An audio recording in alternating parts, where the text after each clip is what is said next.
Magandang araw sa inyo. Topic natin, masakit ang lalamunan, tonsillitis ba? Bisita natin, napakagaling na ENT, Dr. Jim Di Maguila.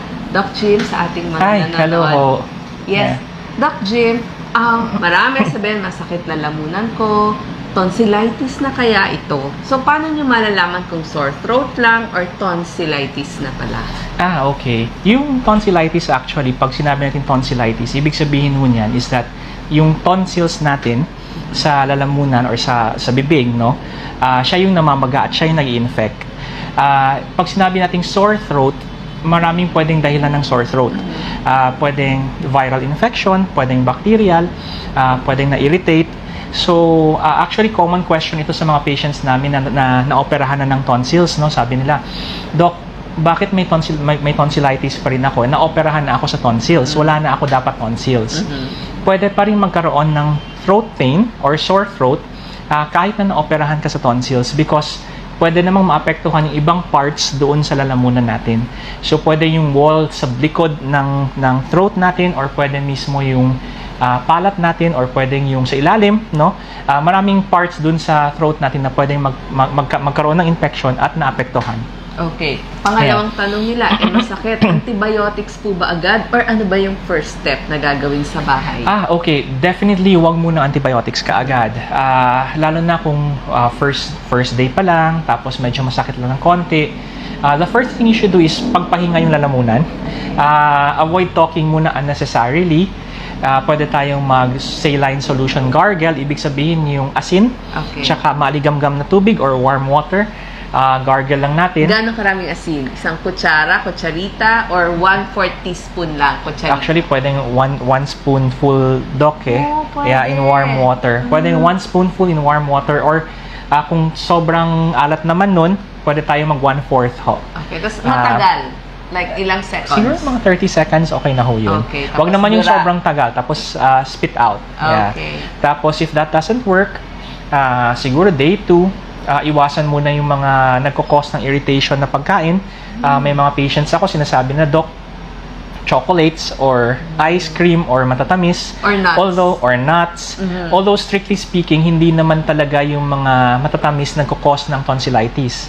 Actually, yung sa mga inooperahan na namin ng tonsils, ice cream lang sila, no, for 2 weeks. But pwedeng kung irritant ito sa inyo, ibig sabihin pag tinitake ninyo, medyo sumasakit yung lalamunan, mas magandang stop muna.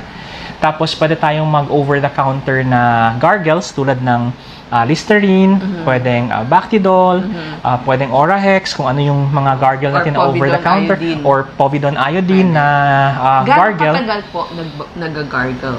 Siguro kahit mga 30 seconds lang to 1 minute, pwede na ho yun. And how many days pwede mag-gargle? Ayun. By the 3rd day ho, kung hindi pa rin nawawala yung throat pain, I would advise consultation ako. Kasi usually, kung halimbawa, viral lang siya, or cause lang siya ng, for example, yung medyo na-overwork, or na-stress lang ng konti, or napagod lang, dapat by the 2nd day, okay na siya. Kung by the 3rd day, hindi pa rin siya okay, ibig sabihin, there's a problem. So, possibly may infection na tayo bacterial, which kailangan na ng consultation, kailangan na ng antibiotics. Okay.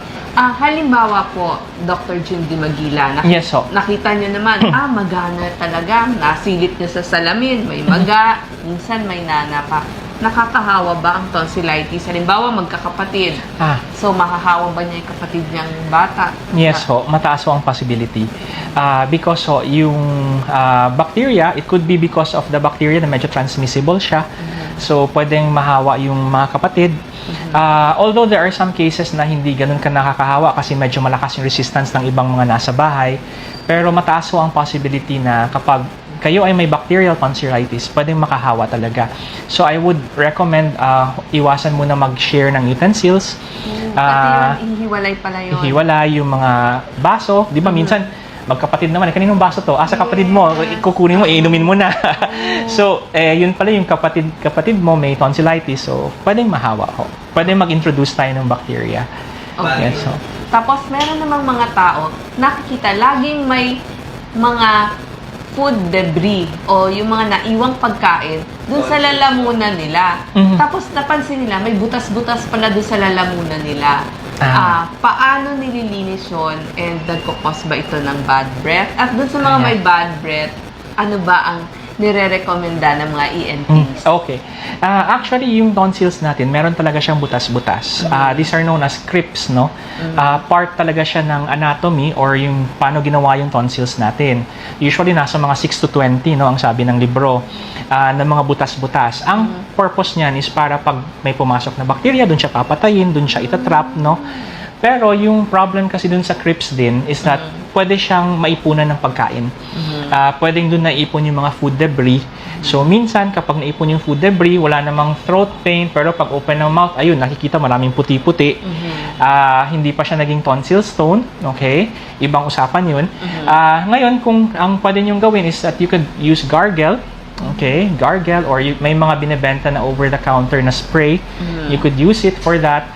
Or minsan pag nagtutoothbrush, kung kaya ng gag reflex, kasi minsan nasusok ka kung kayang isama na sa toothbrush, pwede. Or kung halimbawa medyo matapang ho kayo, you could get a cotton buds, tapos try to clean it out kung kaya ng gag reflex. Hindi ko lang siya nire-recommend because pwedeng malaglag yung bulak sa dulo ng cotton buds, tapos pwedeng malunok, no? So, medyo hindi ko siya nire-recommend yung method na yun. Siguro stick na lang tayo sa gargle tsaka sa spray. Okay. Yes, so. Yes. And dun sa mga ayaw nilang magka-bad breath or hindi nila alam kung meron or walang bad breath, ano ba yung gusto ng mga ENT sa ating oral cleanliness? Okay. For oral health, mas maganda sana aside from brushing your teeth, no, 3 times a day, mas better sana kung makapag-floss tayo. I think your dentists at mga dentists who are watching will recommend flossing, no? Kasi minsan yung mga food debris na iipon sa gitna ng ngipin natin. So, pag nandun siya, isipin nyo, nag-brush tayo, tapos may tinga pa pala sa ngipin. Tapos, let's say, 1 week na nandun sa loob ng ngipin, magkakos talaga siya ng smell.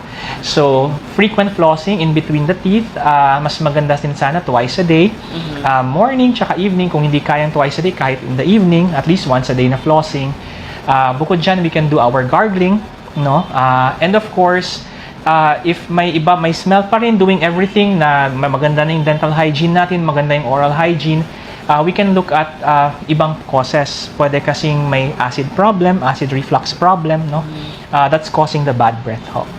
Okay. Maraming salamat, Dr. Jim D. Magila. You're welcome, sa mga home remedies mo. And andito po kami sa clinic ni Doc Jim. Nag-check up din po kami sa Medical Center Manila or Manila Med. Salamat po. Okay, thank you.